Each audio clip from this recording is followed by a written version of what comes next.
Bapak, Ibu, dan saudara-saudari yang dikasihi Tuhan, ketika Paulus sedang dalam perjalanan menuju ke Damsyik untuk menangkap orang-orang Kristen yang menempuh jalan Tuhan,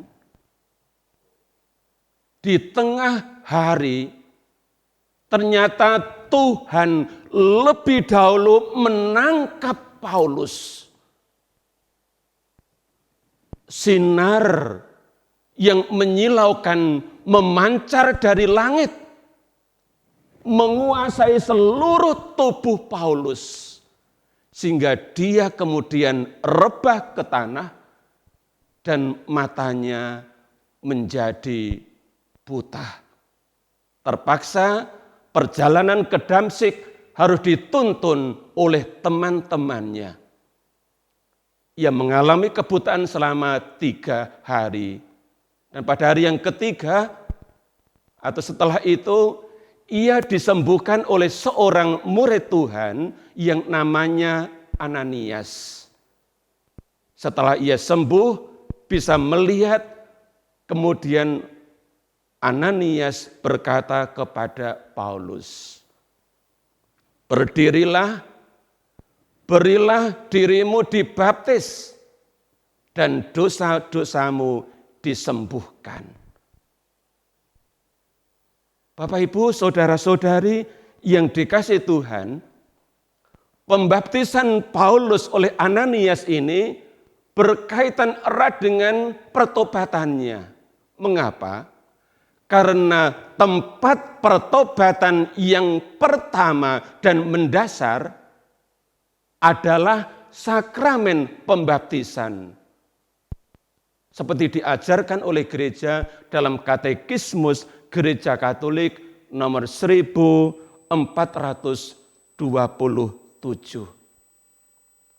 Oleh pembaptisan, orang yang berdosa diampuni dari segala dosanya dan beroleh anugerah manusia baru.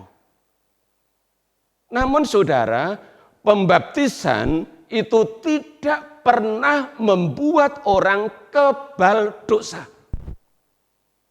Siapapun itu, Anda dan saya setelah dibaptis tidak pernah menjadi orang yang kebal dosa. Artinya setelah dibaptis masih bisa berdosa, dan berdosa lagi.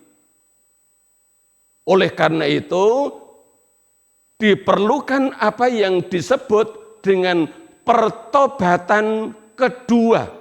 Seperti dikatakan dalam Katekismus Gereja Katolik nomor 1428.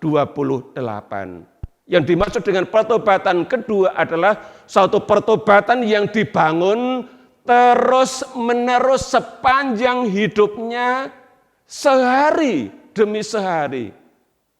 Dan inilah juga yang dilakukan oleh Paulus. Setelah dia bertobat, setelah dia dibaptis, dia terus-menerus melakukan apa yang disebut dengan pertobatan yang kedua. Dan itu dicatat atau ditulis dalam surat Paulus yang kedua kepada jemaat di Korintus. Bab 4 ayat 16. Paulus berkata demikian. Meskipun manusia lahiriah kami semakin merosot, semakin tua, semakin lemah kesehatannya, dan sebagainya. Paulus lalu katakan, namun manusia batiniah kami dibarui dari sehari ke sehari. Inilah pertobatan kedua yang dilakukan oleh Paulus, yang mana dia terus-menerus membarui diri sehingga hidupnya tidak lagi mendukakan hati Tuhan karena kejahatan yang dia lakukan dahulu, tetapi menjadi orang yang menyukakan hati Tuhan. Hidupnya pun menjadi terus bertumbuh, berkembang, dan menghasilkan banyak buah keutamaan lewat karya pelayanannya. Oleh karena itu, saudara-saudari yang dikasihi Tuhan, di sini kita dapat belajar dari Paulus bahwa pertobatan terus-menerus selalu merupakan suatu tindakan yang dapat menyukakan hati Tuhan. Karena itu mari kita contoh semangat Rasul Paulus ini. Terus-menerus membarui hidup kita dari sehari ke sehari. Kalau perlu juga dengan merayakan sakramen tobat. Supaya hidup rohani kita terus bertumbuh, terus berkembang, dan hidup kita makin dapat menjadi berkat bagi keluarga, bagi orang-orang di sekitar kita, dan bagi siapapun yang kita jumpai dalam keseharian kita. Sekian dulu, sampai jumpa dalam episode berikutnya.